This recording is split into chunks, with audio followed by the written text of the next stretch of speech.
time, in Massachusetts, lived a Universalist playwright, essayist, poet, religious educator, and revolutionary feminist. Any guesses on who this is? I'll give you one more hint.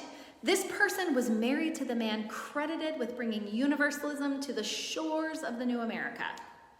If you guessed Judith Sargent Murray, you were right. Judith Sargent Murray was born on May 5th, 1751, in Gloucester, Massachusetts. She was the oldest child of Judith Saunders and Winthrop Sargent.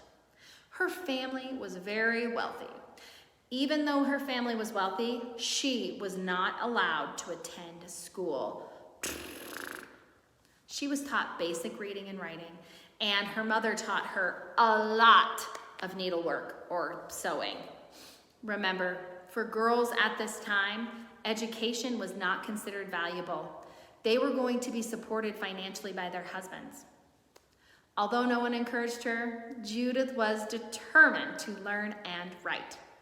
When she was an adult, reflecting on her life, she told Reverend William Emerson, father of fellow UU of the Week, Ralph Waldo Emerson, that I had written a little work which in the simplicity of my years I determined a history.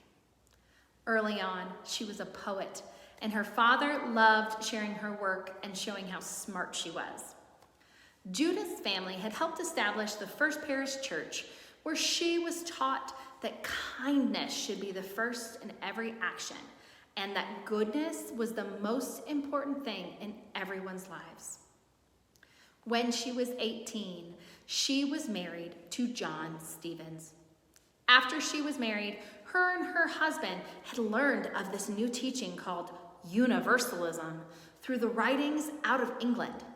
At this same time, a Universalist minister, John Murray, was setting sail to the new American colonies. Right away, Judith knew that she had found a friend in kindred spirit and began writing to him.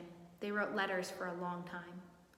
The American Revolution was just beginning, and while Judith supported the war, she was against violence of any kind.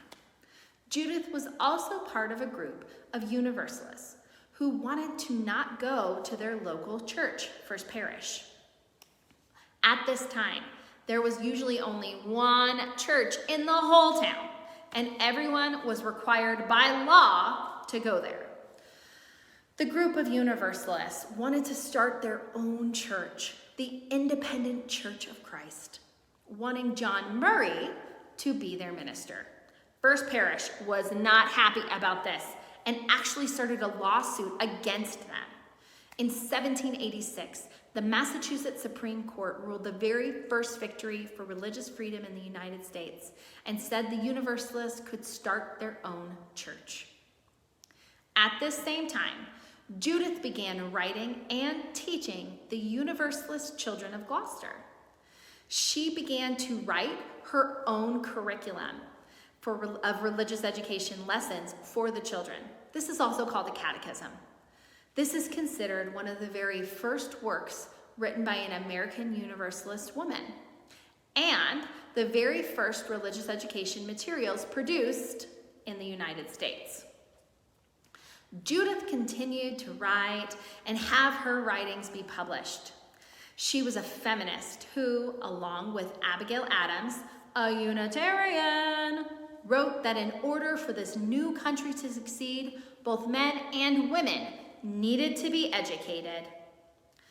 Unfortunately, her husband, John Stevens, ran into significant business problems and was about to be thrown into debtor's jail for owing people too much money. Instead, he decided to set sail for the West Indies and set up a new business. But he died along the travels.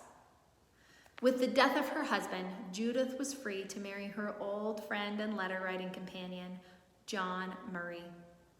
Judith continued to write under her name as well as other pen names. Women often had to use pen names to write during this time, especially if their writing was anything political or controversial. Through this time, Judith and John had 2 children, a boy and a girl. Unfortunately, their son did die shortly after birth. As John continued to preach and write, Judith's writing actually started to financially support their family.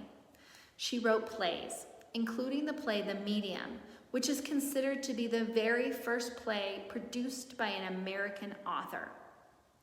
Her husband, John, died in 1815 after 27 years of marriage. Judith continued to write about women, universalism, and the new America. She died in her daughter's home in Mississippi on June 9th, 1820. Judith will always be remembered as a writer, a feminist, and a religious educator. Thank you, Judith, for your contributions to our community.